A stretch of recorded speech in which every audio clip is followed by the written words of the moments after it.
मिट्टी तुंद जग चानन होया। नमस्कार, मैं हूं अनिल कक्कड़ और पावन अवतार महा पर इस विशेष सीरीज में आपका स्वागत है।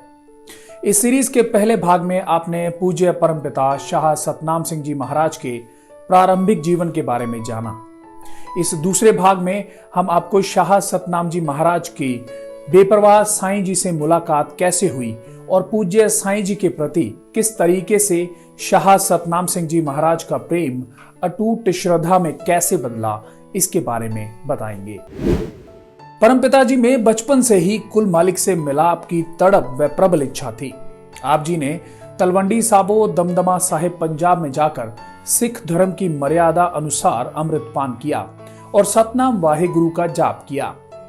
आप जी के दिल में गुरबानी का पाठ करने की प्रबल इच्छा थी, इसलिए आप जी ने गुरमुखी लिपि का ज्ञान प्राप्त किया।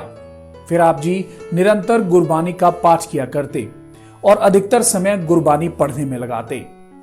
आप जी दूर दूर के गांव में भी कीर्तन मंडली के साथ जाते। इस दौरान आप जी कई धार्मिक स्थानों पर गए और धार्मिक पुस्तकें भी पढ़ी। आप जी धुर की बानी आई तिन सगली चिंत मिटाई बार बार पढ़ते व विचार करते कि धुर की बानी कौन सी है। ग्रंथों में तो नाम की महिमा का गुणगान ही किया गया है, परंतु मालिक की प्राप्ति के लिए पूर्ण सतगुरु से नाम की अनमोल दात प्राप्त करनी जरूरी है। इसके बाद आप जी किसी सच्चे संत महापुरुष पूर्ण सतगुरु की खोज में लग गए। एक बार आप जी गिदड़बाहा तहसील के प्यूरी गांव में एक ऐसे व्यक्ति से मिले जो यह दावा करता था कि मैं आपको भगवान के दर्शन करवा सकता हूं। आप जी अपने कुछ साथियों के साथ उसके पास गए और कहा कि क्या आप हमें परमात्मा के दर्शन करवा सकते हैं? अगर आप हमें ईश्वर से मिलवा दें तो हम सब आपके शिष्य बन जाएंगे। पहले तो वह इधर उधर की बातें करने लगा। आप जी को टटोलने की कोशिश भी करता रहा, लेकिन जब उसे लगा कि आप ईश्वर के सच्चे तलबगार हैं तो वह किसी बहाने से वहां से खिसक गया। प्यूरी गांव की पंचायत भी आप जी के पक्ष में आ गई। सारे गांव में यह बात फैल गई कि श्री जलालाना साहब वाले सरदार जी बाजी जीत गए हैं। इसी तरह एक बार श्री जलालाना साहिब में ग्वालियर से एक भेषधारी साधु आया। उसने गांव में ऐलान किया कि जिसने भगवान को देखना है मैं उसे भगवान दिखा सकता हूं। आप जी भाई मक्खन सिंह तथा भाई धन सिंह के साथ उसे मिले। उसने डींग हाँकते हुए कहा कि मैं अपनी दिव्य शक्ति से घड़ा यानी मटका उड़ा सकता हूं। आप जी ने वहां पर रखा खाली घड़ा उठा लिया और उससे कहा इसे उड़ा दो। तब भेषधारी बोला कि तुम तीनों इस घड़े को पकड़ लो, फिर भी घड़ा उड़ जाएगा। तीनों ने उस घड़े को पकड़ लिया और उसे कहा कि उड़ा दो। फिर वह बात बदलता हुआ बोला कि जिसने इस घड़े को पकड़ रखा है उसके घर का एक भी सदस्य जीवित नहीं बचेगा यदि मैंने इसे उड़ा दिया। आप जी ने कहा कि चाहे सभी मर जाएं, हमें कोई परवाह नहीं, एक बार आप इस घड़े को उड़ा कर दिखाओ। उस भेषधारी के पास कोई जवाब न था। वह शर्मिंदा होकर आपके आगे हाथ जोड़ने लगा और बनावटी हंसी हंसने लगा। इसके बाद वह भेषधारी भी रात के समय गांव से खिसक गया। इस प्रकार आप जी सच की खोज के लिए जिस भी महात्मा के पास जाते पहले उसके खुद के जीवन तथा आचार व्यवहार की पड़ताल करते और जहां भी आपको उनके अंदर कोई कमी नजर आती तो उन्हें नसीहत देते कि यह काम साधु महात्माओं को शोभा नहीं देता। समय बीता तो आपको सबसे पहले मल्लू राम नाम के एक व्यक्ति ने पूज्य संत शाह मस्ताना जी महाराज की महिमा के बारे में बताया। शाह मस्ताना जी के दिव्य स्वरूप दर्शन करके मन को असीम शांति व सुख का अनुभव होता है। उनके नूरी स्वरूप से प्रभु का तेज झलकता है। उनके विचार उच्च कोटि के हैं। वे सत्संग के उपरांत आई हुई सात संगत को खेस, कंबल, कपड़े तथा नए नए नोट भी बांटते हैं। उनके दरबार में भक्तों की हमेशा भीड़ लगी रहती है। परम संत शाह मस्ताना जी महाराज की ऐसी महिमा सुनकर आप जी बहुत प्रभावित हुए तथा मल्लूराम से कहा कि तुम नामदान लेकर हमें बताओ कि पूज्य मस्ताना जी किस प्रकार क्या क्या समझाते हैं। मल्लूराम ने पूज्य मस्ताना जी से नाम की दात प्राप्त कर ली और गांव वापस आ गया। वहीं आपने जब मल्लूराम से पूछा कि भाई बता आपको क्या समझाया है और क्या नाम शब्द दिया है। इस पर मल्लूराम ने कहा कि नाम शब्द किसी को बताना नहीं होता, क्योंकि ऐसा नियम है। मल्लूराम ने कहा कि नाम शब्द लेने के पश्चात जो अलौकिक खुशी उसे प्राप्त हुई है वह उसे बोलकर या लिखकर नहीं बता सकता। ऐसा सुनकर आप बहुत प्रसन्न हुए और सोचा कि ऐसा कौन सी शक्ति है जिसने मल्लूराम को इतना प्रभावित कर दिया है। फिर मल्लूराम ने आप जी से कहा कि आप भी वहां जाकर नामदान प्राप्त करो। वहां किसी से कोई दान चढ़ावा नहीं लिया जाता और न ही किसी का धर्म परिवर्तन किया जाता है। आप जी फिर मल्लूराम व श्री चंद सिंह को लेकर परम संत मस्ताना जी के दर्शन करने पहुंच गए। दर्शन करते ही आप जी का रोम रोम पुलकित हो उठा। पूजनीय मस्ताना जी महाराज की साधारण वेशभूषा, अलौकिक नूरानी चेहरा तथा साधारण मिली जुली भाषा में घुली जादुई मिठास ने आपको बहुत प्रभावित किया। पूजनीय मस्ताना जी महाराज के दर्शनों से आप जी को ऐसी असीम शांति का एहसास हुआ जैसा आपने लंबे समय से खोया हुआ कोई बहुमूल्य खजाना प्राप्त कर लिया हो। बेपरवाह साईं मस्ताना जी ने भी आप पर भरपूर दृष्टि डाली।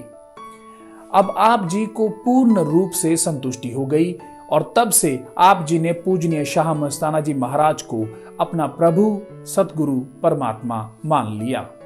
सत्संग की समाप्ति के पश्चात आप जी ने अपने साथ आए भाइयों से कहा कि जो भी वचन पूजनीय शाह मस्ताना जी महाराज ने सत्संग के दौरान फरमाए हैं वे सभी सत्य हैं और वचन पवित्र गुरबानी से मेल खाते हैं और हमें सभी वचन एकदम सत्य लगे हैं।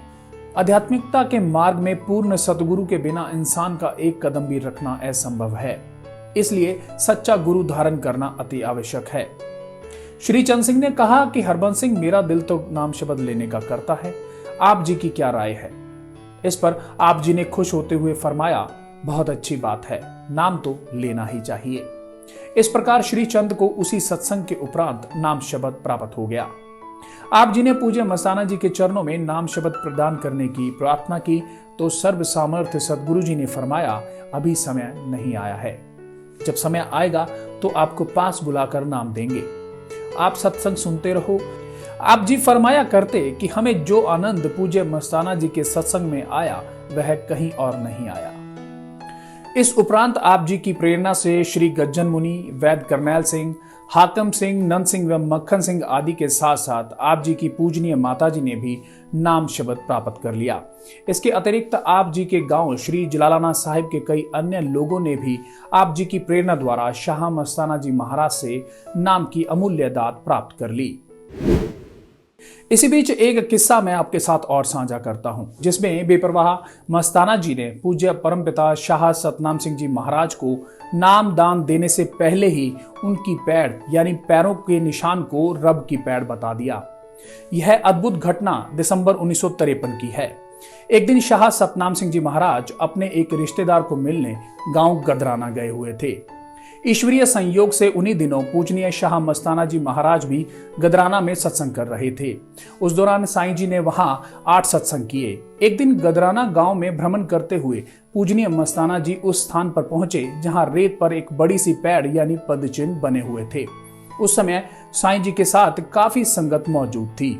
पदचिन्ह के उस बड़े निशान को देखकर पूज्य मस्ताना जी रुके तथा अपनी लाठी से उस पर गोल घेरा बना दिया और संगत को संबोधित करते हुए जोश में फरमाया कि देखो भाई, यह रब की पैड़ है, यहां से ईश्वर स्वयं गुजरा है। जब पूजनीय शाह मस्ताना जी महाराज संगत का ध्यान उस पैर के निशान की ओर आकर्षित करते हुए बता रहे थे तो उस समय सरदार करतार सिंह अकाले भी वहां पहुंच गए। उन्होंने बताया कि बाबा जी, यह तो हमारे रिश्तेदार श्री जलालाना साहिब वाले सरदार हरबंस सिंह के पांव के निशान हैं, जिन्हें अभी अभी मैं विदा करके आया हूं। हम दोनों पैदल अभी अभी इसी जगह से निकल कर गए थे। इस पर पूजनीय मस्ताना जी ने अपने वचनों पर पुनः जोर देते हुए फरमाया, इस मस्ताना सेवाधारी को मालूम नहीं कौन किसका रिश्तेदार है, परंतु ये अवश्य ही ईश्वर के पैरों के निशान हैं। परम संत शाह मस्ताना जी महाराज के समय नाम लेने वाले जीवों को किसी पुराने सत्संगी द्वारा जिम्मेवारी लेने पर ही नाम शब्द दिया जाता था। निसंदेह आप जी को अभी नाम शब्द की बहुमूल्य दात प्राप्त नहीं हुई थी, परंतु फिर भी पूजनीय मस्ताना जी महाराज आपके प्रेम को देखते हुए आपकी जिम्मेवारी पर नए व्यक्तियों को नाम शब्द दे दिया करते। आपके अतिरिक्त किसी और व्यक्ति की जिम्मेवारी पर बेपरवाह मस्ताना जी नामदान देना स्वीकार नहीं करते थे। परंतु यदि आप जी किसी की जिम्मेदारी लेते तो उसे तुरंत नामदान देने की स्वीकृति दे दिया करते।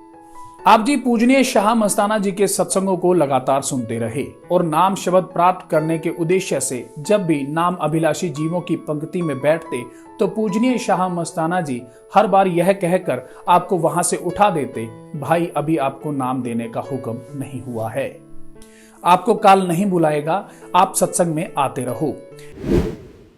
एक बार पूजनीय शाह मस्ताना जी महाराज गांव गदराना में सत्संग फरमाने आए तो शाह सतनाम जी महाराज की पूजनीय माता जी ने साईं जी के चरणों में अरदास की कि दयालु दातार जी, आप हजारों लोगों का उद्धार करते हो, मेरे इकलौते पुत्र को भी नामदान बख्शकर संसार सागर से पार लगाओ जी। इस पर साईं जी ने कहा कि बेटा इनको छोड़ दो, सामन शाही मौज के हुक्म से इनको खुद बुलाकर नामदान देंगे, अभी हुक्म नहीं हुआ है। इस प्रकार पूजनीय शाह मस्ताना जी के अद्भुत ईश्वरीय खेल को आम इंसान कैसे समझ सकता है। एक तरफ तो पूजनीय मस्ताना जी लोगों में नोट, कंबल, कपड़े बांटकर नाम देते, दूसरी तरफ कहते कि अभी आपको नाम लेने का हुक्म नहीं हुआ है, आपको नाम हम खुद बुला कर देंगे। सदगुरु के इस भेद को तो सदगुरु स्वयं ही जान सकता है। वहीं पूजनीय मस्ताना जी शाह सतनाम जी महाराज को किसी न किसी बहाने से अपने पास बुला लेते और अपना अनंत ईश्वरीय प्रेम प्रदान करते हुए कई महत्वपूर्ण कार्यों में आप जी की सलाह भी लिया करते। आप जी लगातार बेपरवाह साईं जी के सत्संग सुनते रहे और 14 मार्च सन 1954 को साईं जी गांव घूकावाली, जिला सिरसा में सत्संग फरमाने पहुंचे। अपने साईं जी के दर्श दीदार के लिए आप जी भी पूजनीय माता जी को साथ लेकर सत्संग में पहुंच गए। सत्संग के बाद जब शाह मस्ताना जी नाम शब्द देने के लिए जाने लगे तो आप जी को चबूतरे पर खड़ा देखकर दूर से ऊंची आवाज में फरमाया, हरबंस सिंह, आप भी अंदर चलकर हमारे मूढ़े के पास बैठ जाओ, आज रात आपको भी दाता सावन शाह जी के हुक्म से नाम दीक्षा मिलेगी। आप जी उसी समय अपने साईं जी की आज्ञा अनुसार अंदर चले गए और मूढ़े के पास खाली स्थान न होने के कारण पीछे बैठ गए। इतने में पूज्य साईं जी कमरे में आए और मूढ़े पर बैठते ही आप जी को मूढ़े के पास बैठा न देखकर बोले, कहाँ है भाई वो जलालाने वाले लंबे सरदार जी? क्या नाम है उनका? हरबंस सिंह।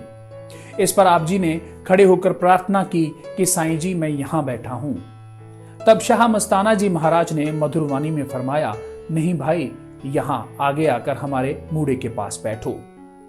आप जी को अपने पास बिठाते हुए पूजनीय मस्ताना जी ने यथार्थ को प्रकट करते हुए फरमाया, आपको इसलिए पास बैठाकर नाम देते हैं कि आपसे कोई काम लेना है, आपको जिंदा राम का लीडर बनाएंगे जो कि दुनिया को राम नाम जपाएगा।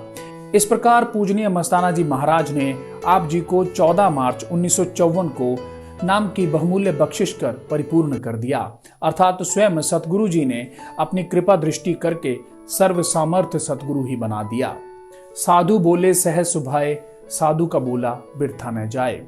उस समय आप जी ने स्वयं फरमाया, गांव घूकावाली में हमारा दूसरा जन्म हुआ है। नमस्कार।